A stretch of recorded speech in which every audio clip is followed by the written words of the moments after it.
Hello everyone, good morning. কেমন আছো? আশা করি সকলেই ভালো আছো। আমিও ভালো আছি। দেখতেই পাচ্ছ ফুলকো ফুলকো সুন্দর সুন্দর ছোট্ট ছোট্ট লুচি করছি। তো এটা ছিল কিছুদিন আগের ভিডিও। তো আগের পূর্ণিমায় আমার শাশুড়ি মা ঠাকুরদেরকে ভোগ দিয়েছিল লুচি আর সুজি। তো সকালবেলায় স্নান টান সেরে আমি এই ছোট্ট ছোট্ট করে ফুলকো ফুলকো লুচি আর সুজি করেছি, আর সাথে ছিল আলুর তরকারি। তো মা পূর্ণিমার দিন ভোগ দিয়েছিল, তো এই জন্যই আমি করছিলাম।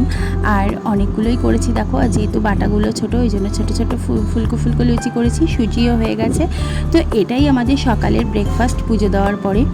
আর তো মায়ের পুজো দেওয়া হয়ে গেলে আমি আর তোজো দেখো লুচি সুজি আর আলু নিয়ে তরকারি নিয়ে বসে গেছি। আর দেখো চলে এসেছি কোথায় বলো তো, আমি আমার বাপের বাড়িতে। ব্রেকফাস্ট শেষ করে চলে এলাম বাপের বাড়ি। আর এসে দেখো এখানে টেবিলের পরে কত আয়োজন, সমস্ত কিছু সাজানো রয়েছে। এখানে মিক্সড ফ্রাইড রাইস হবে, আর তার জন্য সমস্ত কিছু, আর চিলি চিকেন হবে। তো চিলি চিকেনটা ম্যারিনেট করা রয়েছে। এই সমস্ত আয়োজন হচ্ছে ভাইয়ের জন্মদিনের খাওয়া দাওয়া হবে তাই। তো এখানে চিলি চিকেনের পকোড়াগুলো রেডি করা হচ্ছে। আমি আর তোমাদের দাদাভাই দুজনে মিলেই রান্না করছি। বেশিরভাগটা তোমাদের দাদাভাই করছে, আমি একটু সাহায্য করছি।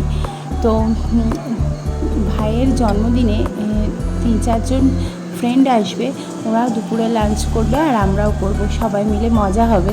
তো ওই জন্যই সবাই এত আয়োজন আর এত কিছু রান্নাবান্না চলছে।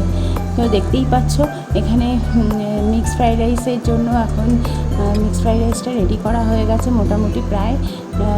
তো এই যে আমাদের শেফ দেখতেই পাচ্ছ একদম অ্যাপ্রন পরে কিন্তু রান্না করছে। তো তারপরেই দুপুরবেলা এই যে ভাইয়ের 4 ফ্রেন্ড চলে এসছে, ওরাও খাওয়া দাওয়া করছে। তো ওদের খাওয়া দাওয়া শেষ হলে আমরাও বসবো।